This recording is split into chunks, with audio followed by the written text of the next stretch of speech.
kabakyard, kumusta po kayo? Long time no see, di ba? So, marami tayong nasikaso kaya hindi po tayo nakapag-upload ng video this month. So, isang buwan po tayo hindi nakapag-upload ng video dahil marami po tayong nasikaso. Mga personal na bagay, mga kabakyard. So, ngayon sasagutin ko lamang po yung isang katanungan ng ating mga supporters na kung saan yung kanyang alagang manok ay hindi po tumataba o hindi po lumalaki ang katawan.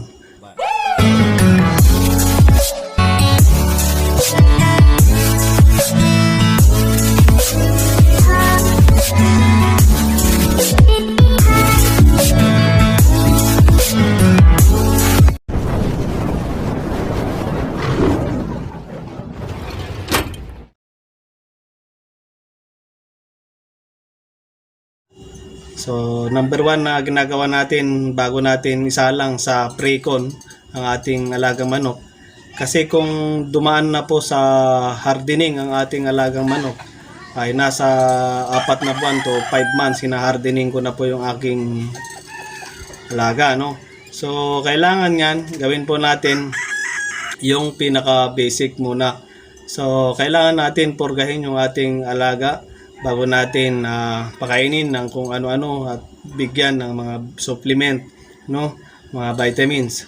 So, ang pinakauna natin gagawin ay siyempre purgahin po natin. Purgahin po natin, gamitan po natin siya ng tinatawag na fastening.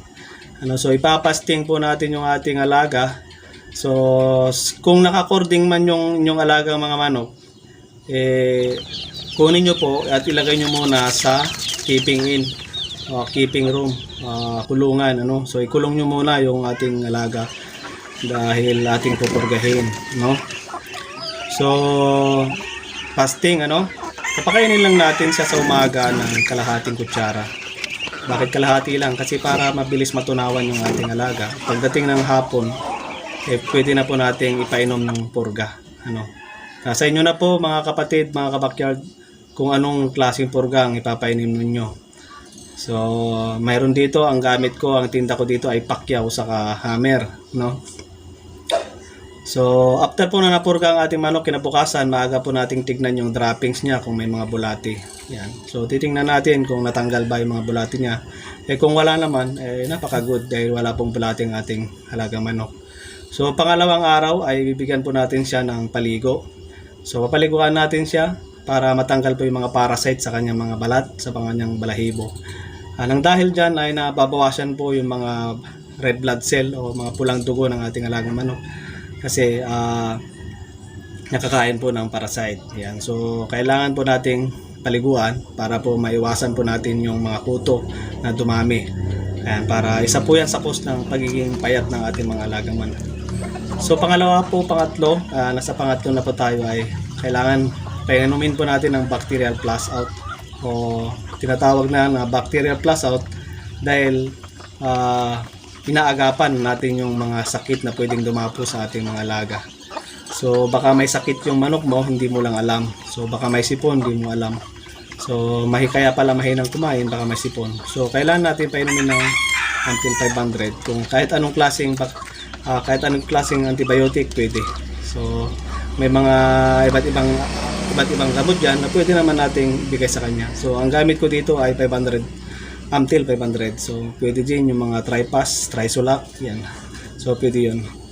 So after nyan, para ma-maintain po natin yung tinatawag na pre-con at pagganda ng katawan ng ating mga alaga ay gamitan po natin siya o painumin natin siya ng supplement vitamins na B12. So bigyan lang po natin siya ng araw-araw, isang kaplet, isang pirasong B12 ay araw-araw po natin ibigay yon. So samahan po natin ng calcium, no? Calcium lamang at saka B12. So kung gusto nyo po makamura ay bumili rin po kayo ng multivitamin. So gawin nyo lamang po yon sa 40 days. Araw-araw ninyong gagawin nyo, tuloy-tuloy lang. 20 days pwede rin at makikita nyo yung pagbabago ng katawan ng mga alaga. Ayun mga kabakyard, simpleng tips lamang po yun na nakuha na rin natin sa mga veterano. Ano? So sinishare ko lang po sa inyo, hindi po tayo expert o hindi po tayo pinakamagaling pagdating sa conditioning o pagdating sa ganitong usapin. So sinishare ko lamang po sa inyo ang aking nalalaman at ang aking mga experience. At dito ko na rin na-obserbahan o na-experience dito sa aking business kung ano yung mga magagandang uri ng mga supplement na pwede nating ibigay sa ating mga alaga para gumanda po ang kanilang mga katawan. Si baby naman ay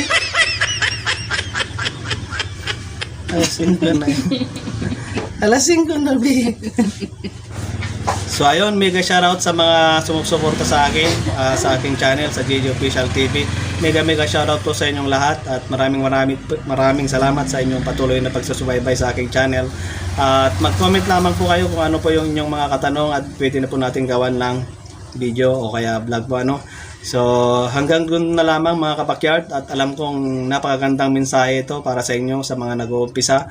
At i-share nyo na po sa inyong mga kaibigan at para mapaganda nila yung katawan ng kanilang mga maalaga ano. So hanggang doon na lang at sana ay alam nyo na yung gagawin, share natin at kung ikaw ay bago sa aking channel ay huwag ka nang mahiyang mag-subscribe sa aking channel dahil tayo ay legit at araw-araw po tayo na pwedeng mag-upload ng ating mga video sa ngayon dahil din na po tayo nagiging busy. So nandito lang po tayo sa ating pwesto araw-araw at sa susunod na mga araw ay pag-usapan natin kung ano po yung magandang patuka na mabilis dito sa aking pwesto ano. So ano ba yung mga produkto na tinitinda ko na mabilis maubos talaga. So kung sabi nga nila kung ano yung mabilis maubos, yun po yung maganda at magandang quality na feeds ano.